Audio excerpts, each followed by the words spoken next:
Good afternoon. In the previous class, we have seen the number conversions, different types of number systems, and the conversion from one system to another. So basically, whenever we are speaking about computers usually use the binary notation, that is bits or binary digits, which is ones and zero. So here we will see today the summation of two binary numbers along with the multiplication of two binary numbers. So let's see the topic. So addition of integers in binary notation.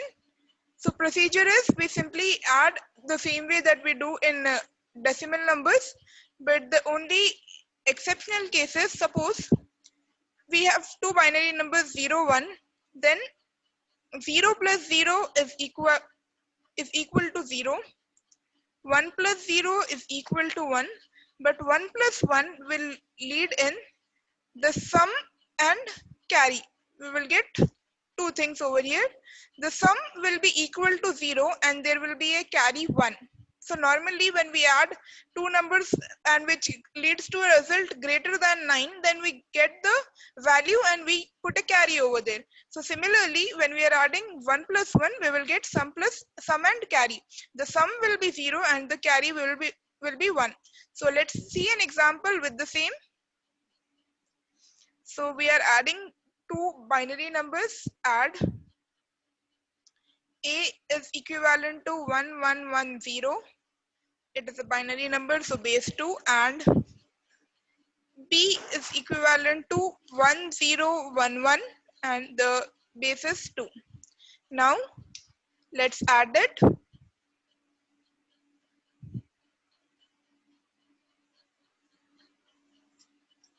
So over here 0 plus 1, we are performing addition.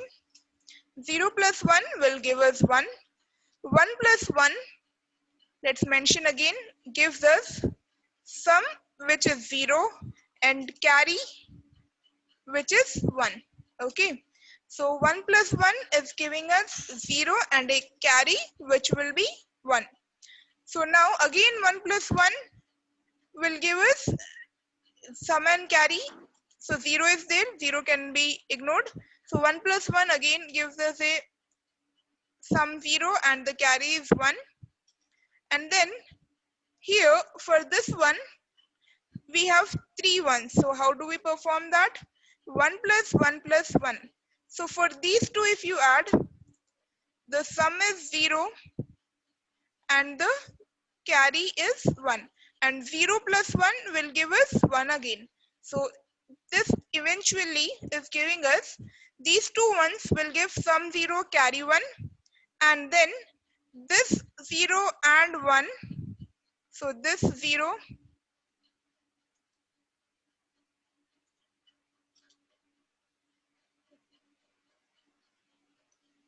this 0 and 1 is giving us 1 and the carry is 1 again. So it will give us this 11001. So the addition of two binary numbers will give us this. Now next we have to see the multiplication or the product. So find the product of A is equal to 110 base 2 and B is equal to 101 basis 2 again. Now what should we do? So multiplication of zeros and 1 is similar to what we usually do, so it is nothing complicated. So we'll start from here. 1 if multiplied with 110, it will give you the same thing. 0 if multiplied with the entire thing will give us 0 and we have to leave one space over here. And then again 1 multiplied with 011 will give you 110. So this is left as it is. Now what will be the solution? 0 will be as it is. 1 plus 0 will give us 1. 1 plus 0 will give us 1 again, then 1 and 1. So the multiplication of these two numbers is 11110. Okay. Now this is the multiplication of integers. For the same, we also have a procedure. You can see that we multiply two positive integers. C is equal to 0. For the first one, we have to multiply from 0 to n minus 1 and then keep adding it. Also, the complexity is, since we are performing addition and also we are shifting the place, so complexity will be n square. The procedure for these algorithms is not important. You just have to remember the method to solve the problem. Now the next topic is finding the greatest common divisor. So we have already studied this in your lower classes. You have already studied this topic, which is GCD and LCM. Okay, so in this subject we will study GCD with an algorithm which is known as Euclidean algorithm. Euclidean algorithm. What do you mean by Euclidean algorithm? So the Euclidean algorithm is as follows. So this is the Euclidean algorithm. Let's see this explanation with an example. So we have to find the GCD of two positive integers are to be taken. So the GCD of 414 and 662. So let's take the integers as 414, 662, and we have to find the greatest common divisor for the same. Now over here, x is initialized to a and y is initialized to b. So x is equal to 414, y is equal to 662. And we have to keep doing this until y is equal to 0. So we have to begin. What are we supposed to do? We are supposed to do x mod y. So x mod y is 414, 662, and we have to take the remainder every time. So it goes one time 414 and then the remainder is 248. Now this 248 will divide 414 again one time, 248, 166. Now 166, 248 once. This procedure you have already solved in your lower classes. So over here 82, 166. This goes two times, 164. The remainder is 2, 82, and then 82 is 41 times 82, 0. Okay, so I'll just write it clearly in this way. So you can just note it down, and then the procedure for Euclidean algorithm will be written. So the Euclidean algorithm can be written in this way. 662, it can be written as 414 into 1 plus 248. Now this 414 can be written in terms of this remainder. So 248 into 1 plus 166.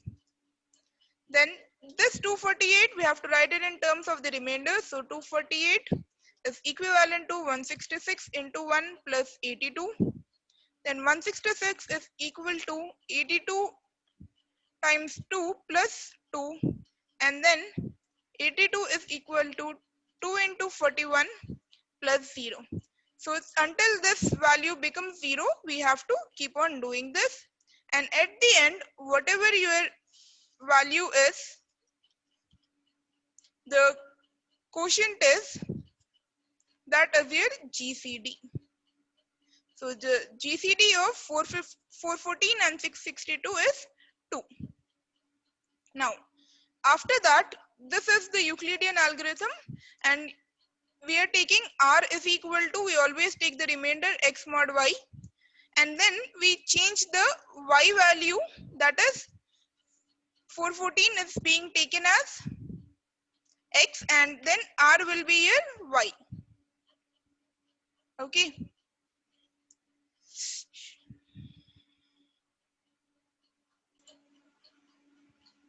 Now, after this, the next topic is applications of number theory. So, application of number theory, as we have already seen, the number theory is used in various computer science subjects, that is like cryptography, networks, etc. So, here in this topic, we will study the linear congruences, and we will also see a Chinese remainder theorem and a few other theorems along with it. So let's see the first topic in this topic, which is whenever we have two numbers, two integers a and b. So if we have two integers a and b, and which can be expressed in the form GCD of a comma b is equal to SA plus TB, where S and T are integers. So over here, let's see an example with the same. Express GCD of 252 and 198 in as 18. We have to express, so the GCD of 252 and 198 is 18, and we have to express it as a linear combination of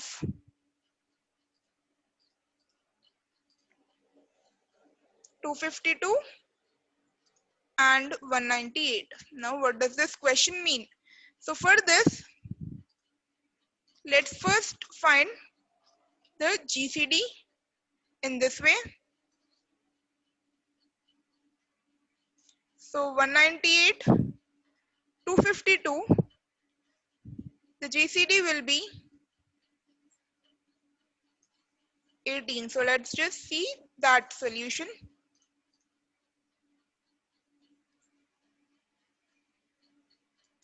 54 ones, 36, 18 and 36, it goes 2 times. 36 is 0. Okay. So we have got that GCD is 18. Let's represent that in the dividend is equal to quotient into divisor plus remainder form. So this can be written as 252 is equal to 1 into 198 plus 54. Then 198 can be written as 3 into 54 plus 36. 54 is written as 1 into 36 plus 18, and 36 will be written as 2 into 18 plus 0. Now, let's name these equations as 1, 2, 3, and 4. Now, after that, we have to represent our GCD, that is 18, as 252 in terms of 252 and 198. For that, let's take our equation 3. Since we have 18 over there on the right side, we can keep it and we can move all the other elements to the other side. So from equation 3,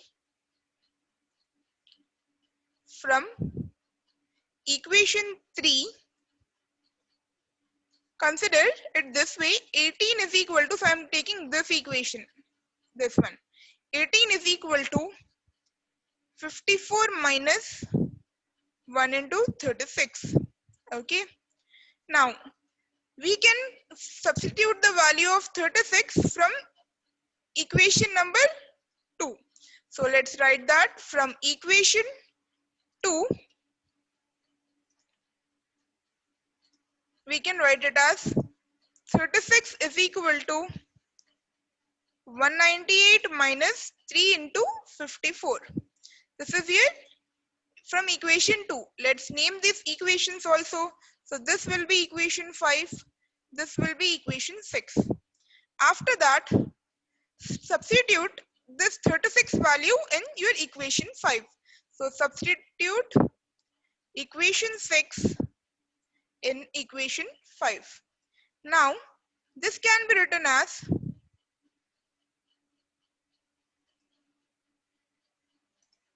18 is equal to 54 minus 1 into 198 minus 3 into 54. Okay, so this can be written as 54 minus 1 into 198 minus of minus will, which will be plus 3 into 54. So 54 is one time over here and 3 times over here. So this can be written as, let me erase the question. So we will continue over here. So here 18 can be written as 4 times 54 minus 1 times 198. Now we have got the 198 over here, but we need 252 also. So instead of 54, can we substitute the 252? So yes, we can take equation 1. So let's continue over here. From equation 1, we can find the value of 54, which can be written as 54 is equal to 252 minus 1 into 198. Now this 1 into 198, this can be our equation. We have ended with equation 7. So this can be our equation 6. We have ended over here. So this is our equation 7 and this is our equation 8. Now substitute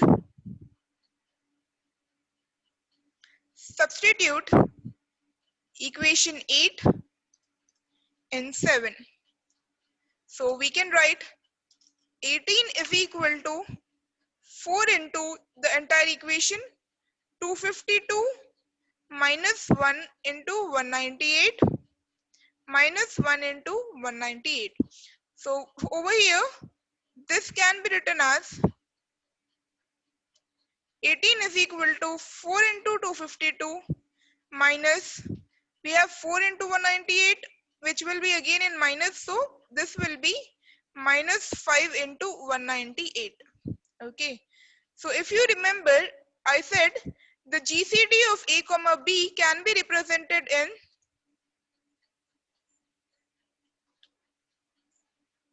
the GCD of A comma B, which is 18, can be represented in SA plus TB, where S and T are integers. So over here the S value is 4 and the T value is minus 5. So this is also known by the name linear combination, expressing the GCD in linear combination of the numbers themselves. Okay, so this is the linear combination of GCD. Next, apart from that, we also have two conclusions with this proof that I have given. That is, if A, B and C are positive integers such that GCD of A comma B is equal to 1 and A divides BC, then A divides C. You can take an example for this statement and you can check it. Now apart from that, we also have if P is prime. So if P is a prime number and P divides A1, A2 and so on up to AN, where each AI is an integer. So if AI is an integer, then P divides AI for some I value, Now, after that, we will study the Chinese remainder theorem. So the Chinese remainder theorem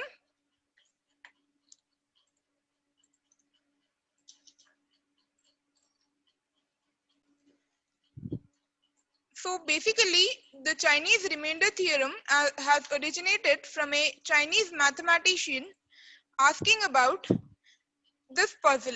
The puzzle was that there are certain things whose number is unknown. When divided by 3, the remainder is 2. When divided by 5, the remainder is 3. And when divided by 7, the remainder is 2. What is the number of things? Okay, so basically it means that there is a certain number which we don't know, but when that number is divided by 3, the remainder is 2. And when that number is divided by 5, it will give us the remainder 3. And the same way with 7, it gives us the remainder 2. And the question was, what is that number? Now, this was the solution for this problem was given by, the name is Chinese remainder theorem. Now, what does this theorem say? The theorem is,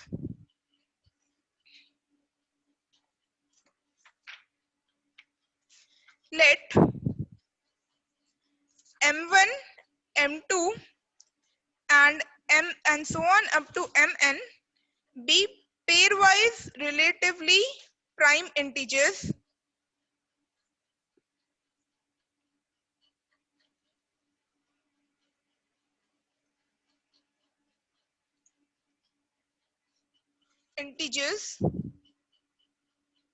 and a1, a2 and so on up to an be arbitrary integers. There are some numbers, some integers, arbitrary integers. Then the system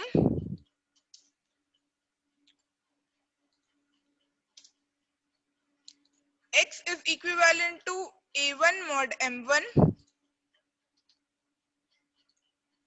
and a2 mod m2. So that is basically, we have a number x which is giving us the remainder a1 when divided by m1.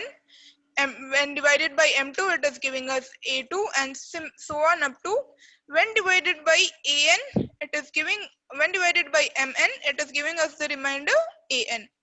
Then it has a unique solution. So this has a unique solution. It has a unique solution. M is equal to m1, m2 and so on up to mn. That is, there is a solution x which is lies between 0 and m, and all the other solutions are congruent modulo m to this solution. Now for this, we will study how we can solve the problem with respect to Chinese remainder theorem. Before that, let's see the theorem a bit clearly. So let m1, m2 and so on mn will be be numbers greater than 0 which are relatively prime. Then we have x is equal to ai mod mi, and it has a unique solution modulo m. And how are we supposed to find it? So before seeing the proof, let's first see a solution. Before seeing the problem, we also have to understand one more term, which is relatively prime. What does relatively prime means? It means that if there are two numbers a and b, then the only integer that divides both a and b is 1. That is, no other number divides a and b other than 1. That is known as relatively prime. So whenever we are taking the integers which are performing the division on your number x, all of them should be relatively prime. So let's see the solution first. So the question is, what are the solutions of the system of congruences? We have to find the number x which gives us the remainder 2 when divided by 3, which gives us the remainder 3 when divided by 5, and which gives us the remainder 2 when divided by 7. The same puzzle that was given, we are taking that and we have to solve it. So first and foremost, let's write the values of a1, a2, a3 and m1, m2, m3. So a1 is 2, m1 is 3, a2 is 3, m2 is 5 and a3 is equal to 2. M3 is equivalent to 7. Okay. Now, what is the value of M? So M, we have to find an integer M which will be the product of M1, M2 and M3. So let's find that M integer. 3 into 5 into 7, 105. So first we have found this integer M. Now after finding this integer M, we are supposed to find capital M1, capital M2 and capital M3. Now what is the formula for this capital M1, capital M2 and capital M3? For capital M1 it will be M by small m1. Similarly for M2, M by M2 and M by small m3. Now let's find the value of M1. M1 will be, what is the value of M? 105 by 3. M2 is 105 by 5 and M3 is 105 by 7. Now let's take the values. M1 is equivalent to 35.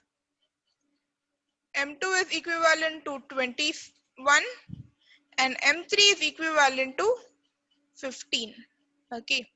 Now we have to find the inverse of M1 with respect to the small m1. So basically, if we divide capital M1 with small m1, what is the remainder? So 35, when it is divided by mod 3, when we find the modulus of 35 by 3, then 35 goes for 3 11 times and the remainder is 2. So this 2 is also known as the inverse of M1. Similarly, 21 when divided by 5, what is the remainder? It is the inverse. So this inverse value, we are denoting it by y1. So y1 is equal to 2. For M2, the inverse will be 1 because when you divide 21 by 5, it will give us 1. So y2 will be 1 and M3, which is 15 when divided by 7, it will also give us 1. So y3 is also equal to 1. Now, the formula for finding x is this one. X is equal to a1 m1 y1 plus a2 m2 y2 plus a3 m3 y3. Okay, so this is the reason the formula is given in this way. So let's find that value.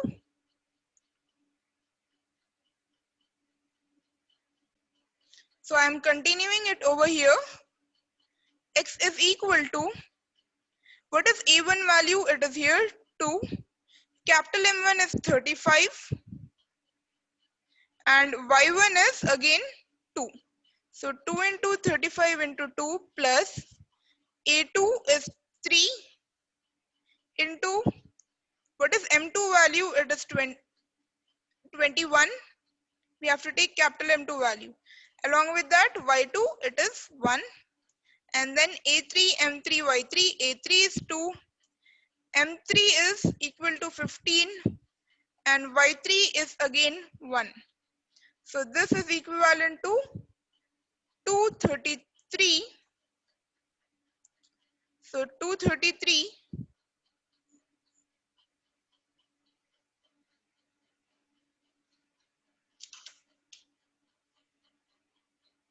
Now after finding the x value, we have to take the value which is congruent modulo m. That is, we have to divide this 233 with the small m value which we have got over here. So it was 105. So 233 mod 105. When we divide this value, we get 23. So 23 is the, why are we dividing this? Because suppose we want the smallest integer. Now 23 is the smallest positive integer that gives the remainder 2 when divided by 3. So let's write our problem over here. X is 23 and it gives the remainder 2 when divided by 3, and it gives the remainder 3 when divided by 5, correct?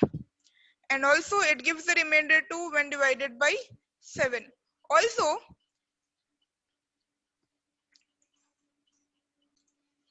this concludes the topic Chinese remainder theorem. Now after this we have another theorem, which is Fermat's Little theorem. So it is that if Fermat's Little theorem states that if p is a prime number and a is an integer not divisible by p, then a power p minus 1 is equivalent to 1 mod p, or for every integer a power p is equivalent to a mod p. This we can take an example. Suppose we have to take the integer 341. Okay, it is a prime number to the base 2. So we can write 341 is, it is a pseudo prime actually. That is, if we have a positive integer, then we can write it as 341 can be written as 11 into 31. But 341 is not divisible by 2. So over here, we can write 2 power 340 is equivalent to 1 mod 341. Okay. So whatever is 2 power 340, whenever we divide that number with 341, it will give us the remainder 1. That is a power p minus 1 is equivalent to 1 mod p. Okay. Now apart from that, this concludes the topic. There are a few applications which you can refer to, and this concludes the topic applications of number theory. Then we will study the next topic, which is matrices. So matrices, we have already studied matrices in your lower classes, and matrices are useful discrete structures. So the reason we are studying it in discrete mathematics is they are useful discrete structures along with sets, and they can be used in many ways. So they are usually used to represent graphs and to describe certain functions for graphs, and also while using networks. In communication networks, we use matrices. So that is the reason we will see a few matrices. Now, what do you mean by a matrix? A matrix is a rectangular array of numbers, and a matrix has m rows, n columns. A matrix which has m rows and n columns is known as m cross n matrix. Now we will study the definition for equal matrices. Two matrices are said to be equal if they have the same number of rows and the same number of columns. So we are talking about same number of rows and columns. So they should be same. Apart from that, the corresponding entries of numbers in each row and column should be the same. So the corresponding entries should be same. Then only two matrices are equal. Okay. Now let's see an example for a matrix. So 1 1 0 2 1 3. So it has 3 rows, 2 columns. So it can be given as 3 cross 2 matrix. And we even have square matrices 1 2 3 4, 2 rows and 2 columns, 2 cross 2 matrix. And if we are talking about only row matrix or column matrix, then it will have only one row or one column. So let's talk about the matrix arithmetic problems in matrices, which are addition and multiplication. Before that, let's see the definitions. So it is a 3 cross 2 matrix or 3 by 2 matrix. And if Mn and be positive integers and let A is equal to a matrix, then the ith row of A is the 1 cross n matrix, where you're speaking about the ith row, and the ij element A is Aij, and this is the jth column. Apart from that, let's see matrix addition. If we have two matrices A and B, and both the matrices should be of the size m cross n, then the sum of A and B is denoted by A plus B, and we add each corresponding entry. So let's see an example. So over here, if I am taking 1, 0, minus 1, which is where matrix A, 2, 2, minus 3, 3, 4, 0, plus 3, 4, minus 1, 1, minus 3, 0, minus 1, 1, 2. It will be equivalent to, so we have to add each corresponding entry. So 1 plus 3 is gives us 4. 0 plus 4 is equal to 4 minus 1. Plus of minus 1 will give us minus of minus 1 again 2. 2 plus 1, 3. 2 minus 3, minus 1. Minus 3 plus 0, minus 3. Last row, 3 minus 1, 2. 4 plus 1, 5. 0 plus 2, 2. So this is the simple matrix addition which you have already done. Nothing too complicated in this. And similarly, let's see the multiplication. Suppose A is equal to 104, 211, 310, 022.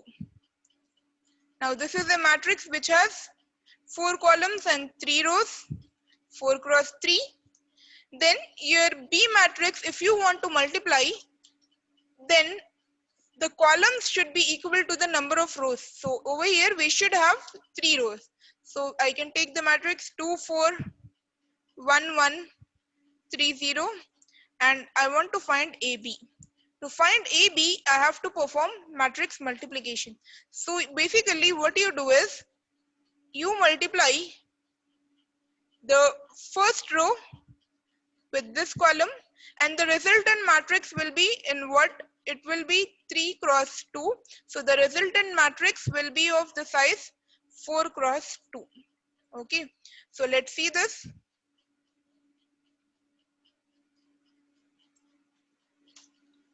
So first row with the first column, 1 into 2 plus 0 into 1 plus 4 into 3, and then again this row with the second column, which should be written over here, 1 into 4 plus 0 into 1 plus 4 into 0. This way again the second row with the first and second column, which should be written over here respectively. So you can perform this by yourself. I'll give you the answer and you can verify it. So this will be 14, 4, 8, 9, 7, 13, 8, 2. So this is matrix multiplication. After that, we have matrix chain multiplication. So matrix chain multiplication is basically when you are multiplying a few matrices, that is more than 2 matrices. So matrix chain multiplication is basically when we have n matrices, A1, A2 and so on up to An, and we are supposed to use the fewest operations of multiplication, where each matrix has m1 cross m2 rows, m1 rows and m2 columns, then m2 and m3 and so on, in this way. Now let's see an example for the same. Suppose we have 3 matrices, A1, A2, A3, and A1 is 30 cross 20, that is 30 rows and 20 columns. A2 is 20 cross 40, and A3 is 40 cross 10, all with integer entries. and they are supposed to be multiplied. So first and foremost, we have to check whether they can be multiplied or not. So if this is m cross n, then this should be equal to this, and again this 40 should be equal to the A3 is 40. Okay, so the column of the first matrix should be equal to the rows of the second matrix, and the column of the second matrix should be equal to the rows of the third matrix. Then and only then we can multiply it. Now whenever we want to multiply three matrices, we can do it in three ways. That is, we can either compute A1, A1 first, A2, A3 first, and then multiply it with A1, or we can compute A1, A2 first, and then later we can multiply it to A3. Now over here, if for the first scenario, so this is your first scenario and this is your second scenario, let's see how many operations are required for this. So for the first scenario, if we are multiplying A2 and A3 first, so normally whenever we are multiplying, how many multiplication will be required? It will be A2 and A3. So 20 into 40 is twice. So the number of multiplication will be 20 into 40 into 10. Now how are we getting this answer? So in the last, if you have solved the last example that was given, where A was 4 cross 3 and B was 3 cross 2, then you can notice that in that problem you perform 4 into 3 into 2, that is 24 operations. 24 operations. Here the operation that I am speaking about is multiplication. So that is, you will perform 24 multiplication. In the earlier problem, you can check it. So basically, whenever we are multiplying two matrices with m cross n and n cross p, then the number of operations will be m cross n cross p. The number of multiplications will be this. So similarly, if we multiply A2, A3, we will have 20 into 40 into 10 multiplication operations are performed. So now, after that, how many total operations are there in that case? So it will result in 8,000 multiplication operations. Okay, and then again, to multiply A1 and this entire thing, and what will be the number of rows and columns? So it will have 20 rows and 10 columns. Okay, so with the same example in the previous slide, I've explained that we will have 4 cross 2 matrix. So over here we will have A2, A3 will result in 20 cross 10 matrix. Okay, so now when this 20 cross 10 matrix is to be multiplied with A1, so our A1 is, let's write A1 first so that it is easier to understand. So A1 is 30 cross 20 and A2, A3 resultant matrix is 20 cross 10. Now you can see that the rows of A1 are the columns of A1 are equal to the rows of A2, A3. So we can multiply it, and what will be the number of multiplication operations? It will be 30 into 20 into 10, which is equivalent to 6,000 multiplication operations. So the total number of operations to multiply A1, A2, A3 in the first scenario will be 8,000 plus 6,000, which will be equivalent to 14,000. So let me write it over here. It is equivalent to 14,000 multiplication operations are performed for the first case, this case. Now for the second case, let's see similarly for the second case. For the second case, we are multiplying first A1, A2. So it will result in 30 into 20 into 40, which is equivalent to 24,000. And already it is greater than 14,000, but let's see the overall solution. And then again A1, A2, A3. So this matrix resultant will be 30 cross 40 and 3 is already 40 cross 10. So the total number of operations will be 30 cross 40 cross 10, which is equivalent to 12,000. So if we have to add these two, we will have to add these two operations, multiplication operations. So it will give us 36,000. So you can see that when we are multiplying A2 A3 first, it is giving us the 14,000 operations are required. But when we are multiplying A1 A2 first, it is giving us 36,000 operations. So which is the most effective one? The first one. Okay, so hence it is more efficient. Now after that, we are supposed to see the transpose and identity matrix. So identity matrix, if you remember, it is of n cross n, that is, it is basically a square matrix where all the diagonal elements are 1. So in the case of 2 cross 2, it will be 1 0 0 1. Basically all the diagonal elements of an identity matrix are ones. Okay, identity matrix,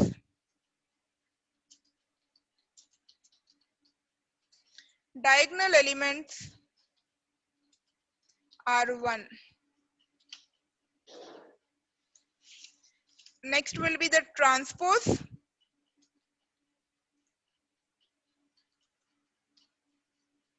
Transpose of a matrix. Suppose if we have a matrix 1 2 3 4 5 6, that is 2 cross 3, then the transpose of a matrix will result in a 3 cross 2 matrix, that is 1 2 1 4 2 5 3 6, that is 3 rows and 2 columns. What we generally do is, whenever we want to transpose a matrix, we interchange the rows and columns of the matrix. After that, we have symmetric matrix. So a symmetric matrix has to be a square matrix, and a square matrix A, suppose if matrix is A, it is symmetric if and only if A is equivalent to its transpose. So let's take an example. Suppose if we are taking the matrix 1 1 0 1 0 1 0 1 0, what will be the transpose? This row will change to the column. So this is the matrix A. We were finding the A transpose. So 1 1 0. This will change to the second 1 0 1 and 0 1 0. So over here A is equivalent to A transpose. So this condition is known as symmetric matrix.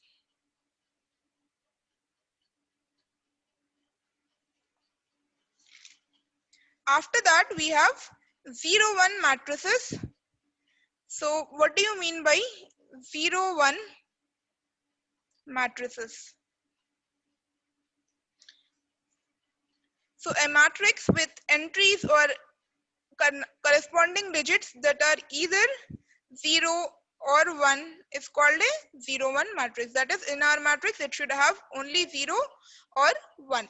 Now on this matrix we can perform some operations. Let's see that.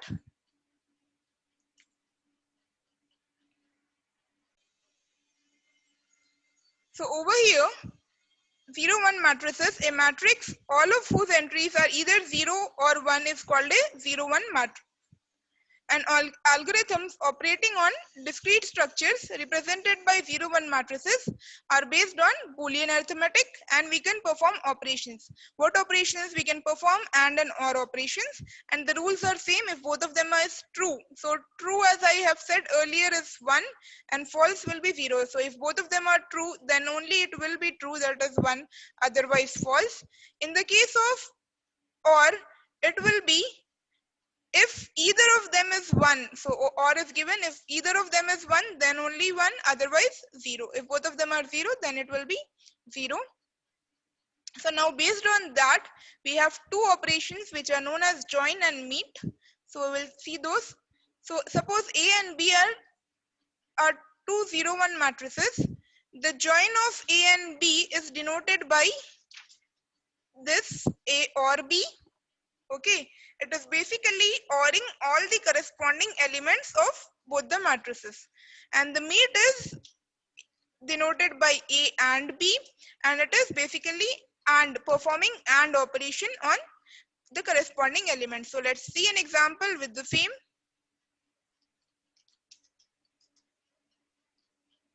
Suppose if your matrix A is 1 0 1 0 1 0 and matrix B is 0 1 0 1 1 0, and the question is find the join and meet of these two matrices. So join, as I have said, is denoted by A or B,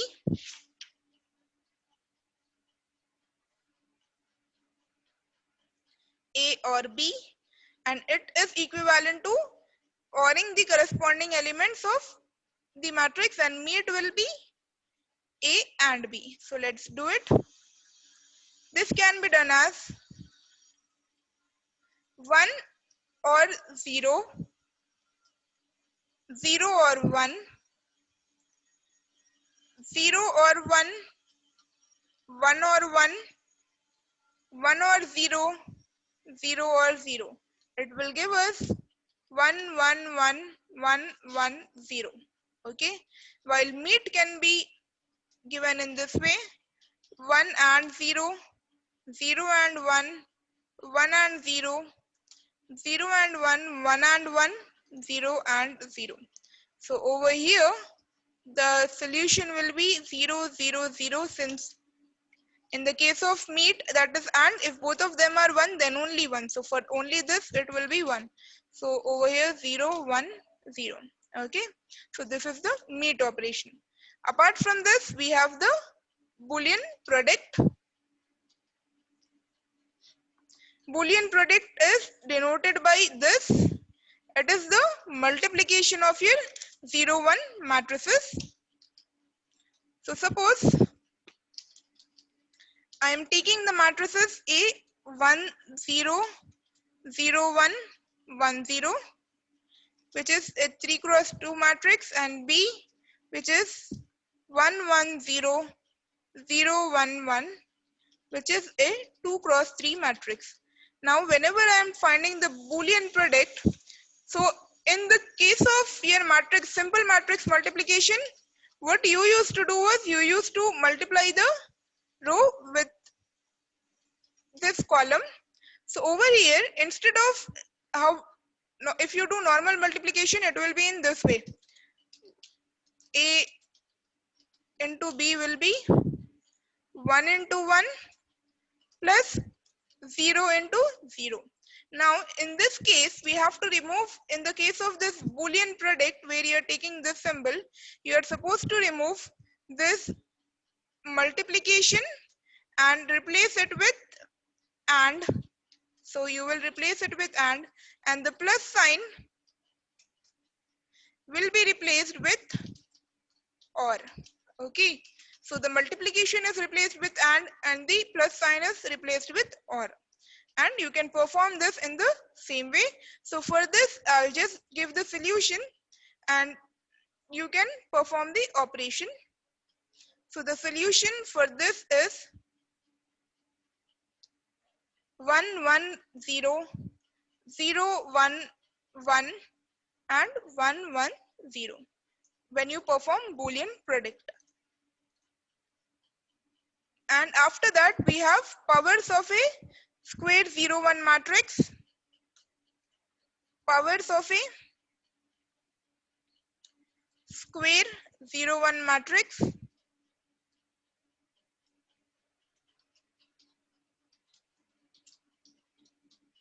So over here, whenever we have a square 0 1 matrix A, and if R is a positive integer, that is Z plus, then the rth power of A is the Boolean product of R factors of A. So basically, A power R will be given as A Boolean product A, and so on. How many times? It should be R times. Okay.